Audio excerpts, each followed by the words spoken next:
जय जगन्नाथ सांग मैंने आज आम गोटे पिठौरे 3 प्रकार पिठा करवा।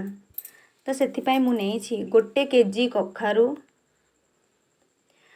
राति सारा बतरा होता अरुआ चाउल 2 कप, से ऐड करवा गोटे कप गुड़, किछि लुण, 3-4टी अलैच नहीं ताहाको भल भाव फाइन पेस्ट करदे। कखारू को मध्य बॉयल करके ताहाको पेस्ट करदे और 2टा जाक पेस्ट को गोटे जगह भल भाव मिक्स करदे। मिक्स कलापर गोटे केक टीन रे आमे ग्रीस करिकी से अधा बैटर को ढालिकी स्टीम होगापी छाड़ीदे। यह 20 ରୁ 25 मिनट मीडियम फ्लेम रे स्टीम होगापी छाड़ीदे। 20 ରୁ 25 मिनट पर यह देखो चेक करदे।